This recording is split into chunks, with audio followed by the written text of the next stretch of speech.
안녕하세요. 2월 12일 아침 기도 모임 함께 시작하도록 하겠습니다.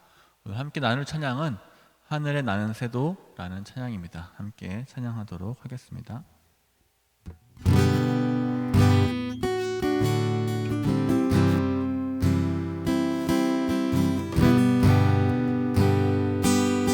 하늘에 나는 새도 주 손길 돌보시네. 온 땅에 충만한 주 사랑으로 내 마음을 덮으소서. 주 나를 부르셨네. 주의 영광 위해 모든 사랑 이끄소서.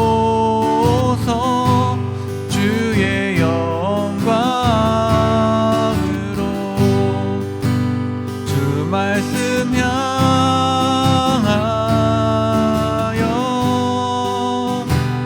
달려가리라.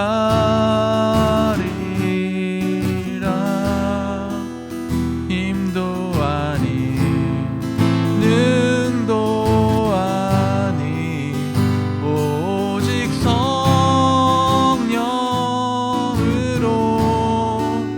주 얼굴 향하여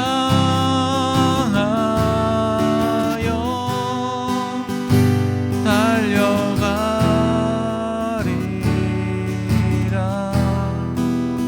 오 주의 영광 안에 살게 하소서.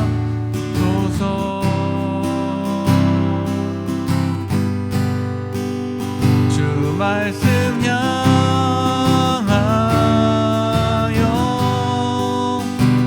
달려가리라.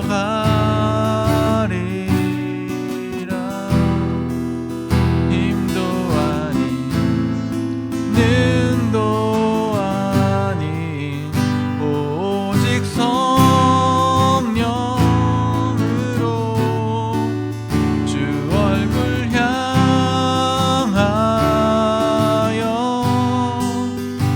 달려가리라.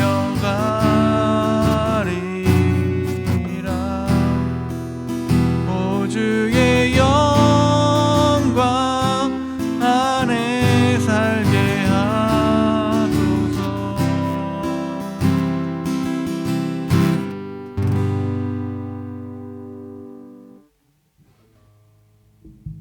오늘 말씀 와플서치 2월 12일자 말씀입니다. 스가랴서 4장 1절부터 14절까지 말씀입니다. 스가랴 4장 1절부터 14절까지 말씀입니다. 제가 읽도록 하겠습니다. 나에게 말하던 천사가 다시 와서 나를 깨웠다. 마치 자다가 일어난 기분이었다. 그가 나에게 이렇게 물었다. 네가 무엇을 보느냐? 내가 보니 순금 등대가 있고 그 꼭대기에는 주발 하나가 있으며 또 그 등대에는 7 등잔이 있고 등대 꼭대기에는 7개의 관이 각 등잔으로 연결되어 있으며 그 등대 곁에는 2 감람나무가 있는데 하나는 주발 오른편에 있고 하나는 그 왼편에 있습니다. 그런데 내 주여 이것이 무엇입니까? 이것들이 무엇인지 내가 모르느냐? 내 주여 모르겠습니다. 여호와께서는 스룹바벨에게 힘으로도 되지 않고 능력으로도 되지 않으며 오직 내 영으로 된다고 말씀하신다. 그러므로 산이 아무리 높아도 스룹바벨 앞에서 평지가 될 것이며 그가 성전 건축을 마칠 때에는 모든 것이 하나님의 은혜로 되었다고 사람들이 외칠 것이다. 여호와께서 또 나에게 말씀하셨다. 스룹바벨이 이 성전의 기초를 놓았으므로 그가 그것을 완성할 것이다. 이런 일이 일어나면 이것이 전능한 나 여호와의 말임을 내가 알게 될 것이다. 보잘것 없는 일이라고 멸시하는 자가 누구냐? 그 7 등잔은 온 세상을 살피는 나 여호와의 눈이다. 스룹바벨의 손에 다림줄이 있는 것을 보면 사람들이 기뻐할 것이다. 그때 나는 천사에게 다시 물었다. 등대 좌우에 있는 이 2 감람나무는 무슨 뜻입니까? 감람 기름이 흘러내리는 2 금관 옆에 있는 이 2 감람나무 간지는 무슨 뜻입니까? 내가 이것이 무엇인지 모르느냐? 내 주여 모르겠습니다. 이것들은 기름 부음을 받아 온 세상의 주를 섬기는 2 사람을 가리킨다. 아멘. 신앙생활을 하면서 참 안타까운 점 중에 하나가 뭐냐면은 신앙이란 삶이랑 대부분은 이렇게 대척점을 갖게 된다는 것 같습니다. 항상 신앙을 지키기 위해서는 삶을 양보해야 되고, 삶을 지키려니 신앙을 양보해야 되는 상황들이 굉장히 많이 있더라고요. 이 두 개가 서로 같은 방향으로 가면 되게 좋을 것 같은데, 이 두 개가 대부분은 좀 갈등 상황을 만들어내는 것 같다는 생각을 굉장히 많이 하게 되었습니다. 그러다 보니까 어느 때는 삶을 지켜야 되겠고 어느 때는 신앙을 지켜야 되겠는데, 우리가 어떻게 이 삶과 신앙을 같이 지켜나가야 할지, 그것을 하는 것이 굉장히 어렵다, 참 선택하는 것이 어렵다라는 생각을 하게 되었습니다. 스가랴가 예언했던 지금의 이 상황도 사실은 비슷한 상황이었던 것 같습니다. 당시 하나님의 백성이 이스라엘 사람들은 그저 힘없는 포로에 불과했습니다. 포로에서 이제 벗어난 지 얼마 되지 않아서 고향으로 돌아온 사람들이었습니다. 그들은 다시 이루어질 하나님의 나라를 기대하면서 왔는데, 실상 지금 우리의 상황은 너무 그것과는 거리가 먼 상황이었습니다. 하나님의 나라를 함께 건축하고 성전을 함께 건축하고 다시 고향에 오게 된다면, 다시 이스라엘 땅에 오게 된다면 뭔가 대단한 영광이 있을 것이라 생각했지만, 실제는 그곳엔 아무것도 없었고요. 그곳에서는 하나님의 성전을 짓기 위해서 노력해 보았지만 이미 실패했던 경험뿐이었습니다. 하나님의 성전을 건축하기 위해서, 하나님의 나라를 만들기 위해서, 신앙의 힘으로 버티기 위해서 모든 것을 버리고 돌아왔는데, 성전을 짓고자 했던 그 마음마저도 지금은 무너져 버린 상황이었습니다. 열심히 짓고자 했던 성전은 이미 무너져 버린 지, 벌써 멈추어져 버린 지 오래되었습니다. 누군가가 도와주고 협력해 주어도 될까 말까 힘든 일이었음에도 불구하고 다른 민족의 방해까지 있었기 때문에 더욱더 괴롭고 더욱더 힘든 일이 되었습니다. 거기다 문제는 언제까지 성전만 건축하고 있을 수는 없을 거잖아요. 언젠가는 일을 해야 되고 돈을 벌어야 되고 먹어야 되고 써야 될 텐데, 언제까지 성전 짓는 일에만 멈추어서 모든 일상을 버릴 수는 또 없는 일이었을 것입니다.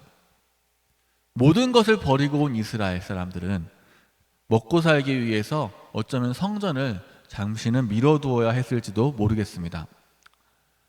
하지만 그렇게 성전을 잊혀진 채 삶을 살아가던 스가랴에게 하나님께서 환상을 보여주십니다. 그리고 하나님의 능력으로 하나님의 성전이 지어질 것이라고 말합니다. 여기서 성전은 우리가 생각하는 그냥 그저 교회 건축과 똑같은 것이 아닙니다. 이 사람들은 이미 자신의 모든 정체성이 무너져 버린 상황이었거든요. 자신의 민족이 가장 추구했던 하나님의 성전이 무너져 버려서 그 정체성을 살려야 되는, 하나님과 함께하는 그 백성으로서의 삶을 살려야 되는 상황이었거든요. 그 상징물로서의 성전은 사실 굉장히 중요한 일이었습니다. 이스라엘 사람들 다시 한번 일으켜줄 만한 굉장히 큰 일이었죠. 그렇기 때문에 무너진 민족이었던 이스라엘을 상징했고요, 다시 세워진 성전은 다시 일어선 하나님의 백성들을 상징했습니다. 그것을 보여주는 굉장히 중요한 매개체였을 것입니다. 어쩌면 그것은 다른 민족과 이스라엘을 구별할 수 있는, 어쩌면 유일한 눈에 보이는 하나님이었을지도 모르겠습니다. 어쩌면 그것은 하나님께서 우리와 함께 하신다라는 느낌을 주는 그런 중요한 매개체였을지도 모르겠습니다. 신앙이라는 것은 내가 있는 곳을 하나님의 나라로 만드는 것입니다. 내가 있는 곳을 하나님의 성전으로 만드는 것입니다. 그리고 그것은 우리가 너무나 쉽게 포기해버리는 문제이기도 합니다. 왜냐하면 가정에서, 직장에서, 내가 만나는 사람들에게서 하나님의 나라를 만드는 것은 쉬운 일이 아니기 때문입니다. 그 일 이전에 너무나도 중요한 삶의 문제에 멈추어져서 하나님의 나라를 이루어가는 일은 내 그 다음 일일지도 모르겠습니다. 그런 우리에게, 하나님의 나라를 이루어가기 위해서 그 꿈을 꾸기 위해서 있었던 우리에게, 우리가 그것을 미루어왔던 우리에게 하나님께서 말씀하십니다. 하나님이 우리와 함께 하신다고 말씀하십니다.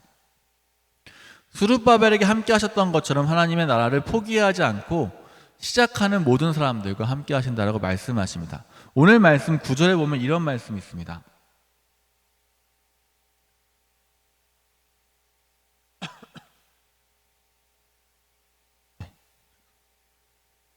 스룹바벨이 이 성전의 기초를 놓았으므로 그가 그것을 완성할 것이다. 이런 일이 일어나면 이것이 전능한 나 여호와의 말임을 내가 알게 될 것이다. 7절 말씀에 이런 말씀이 있습니다. 그러므로 산이 아무리 높아도 스룹바벨 앞에서 평지가 될 것이며 그가 성전 건축을 마칠 때에는 모든 것이 하나님의 은혜로 되었다고 사람들이 외칠 것이다. 스룹바벨이 만든 기초 위에 하나님의 전이 이루어질 것이라고 말씀하십니다. 사실 나 혼자서 무엇을 할 수 있을까 그런 고민을 많이 하죠. 아니 이렇게 불법이 많은 세상에서, 이렇게 죄가 많은 세상에서, 이렇게 모든 사람들이 하나님의 나라와는 상관없이 살아가는 이 세상에서 나 혼자 열심히 노력한다고 이게 무슨 유익이 있을까, 이런 생각을 할 때가 굉장히 많습니다. 하지만 오늘 말씀은 하나님께서 기초를 놓은 그 스룹바벨의 그 시작부터 시작해서 이제 하나님께서 함께 하신다, 하나님께서 이루실 것이다 라고 말씀하십니다. 그것을 계획하고 기초를 놓은 것은 스룹바벨일지 몰라도 산을 평지로 만들고 그것을 마무리하는 것은 하나님이 될 것이다 라고 말씀하십니다. 사실 우리 한 사람의 힘으로 하나님의 나라를 이루어간다는 것은 불가능한 일일 것입니다. 나 하나 잘한다고, 나 하나 달라진다고, 나 하나 무언가 하나님의 뜻대로 살아간다고 세상은 그렇게 쉽게 변하지 않기 때문입니다. 하지만 오늘 말씀을 통해서 보면은 스룹바벨 한 사람이 놓은 기초를 통해서 하나님께서 일하실 것이고, 스룹바벨이 갔던 그 길을 하나님께서 산을 평지로 만드시겠다라고 말씀하십니다. 그것은 아무것도 아닌 일 같지만, 너무나도 보잘것 없는 용기인 것 같지만 하나님께서는 그 용기 위에서 일하신다고 말씀하십니다. 우리가 시작하면 하나님이 끝맺으시겠다라고 말씀하십니다.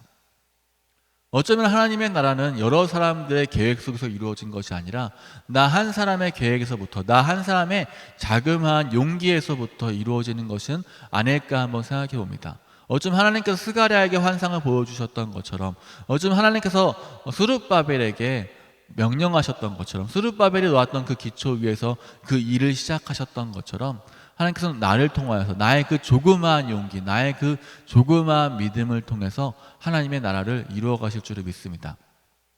사실 요즘 교회가 많이 욕도 먹고 있고 잘못하는 부분도 많이 있죠. 그런데 그럼에도 불구하고 하나님의 나라는 바로 이 무너진 교회 속에서, 무너져 버린 하나님의 권위 속에서도 바로 이 작은 나의 믿음을 통해서, 이 바로 작은 나의 용기를 통해서 이루어질 것이라는 것을 믿습니다. 그렇게 우리의 신앙은 작지만 하나님께서 그것을 멸시하지 않겠다라고 말씀하십니다. 우리의 조그마한 믿음으로 오늘 하루를, 하나님의 나라를 이루기 위해서 오늘 하루를 시작할 수 있는 우리 성도님들이 되셨으면 좋겠습니다. 같이 기도하겠습니다. 하나님의 나라는 우리의 힘으로 되지 않습니다. 주의 능력으로, 주의 말씀으로, 주의 영으로 된다라고 이야기하고 있습니다. 우리는 조그마한 용기를 내지만 그 용기 위에 답하시는 하나님의 능력을 믿습니다. 우리가 그저 시작했지만 하나님께서 마무리하실 것을 믿습니다. 우리는 부족하지만 하나님의 나라를 이루어가기에 너무 약하지만 그 약한 믿음 속에, 그 약한 용기 속에 하나님께서 이루어 가실 그 나라를 기대해 봅니다. 우리가 오늘 하루 더 용기 내어 볼 수 있도록 주님 도와주세요. 예수님의 이름으로 기도드립니다. 아멘.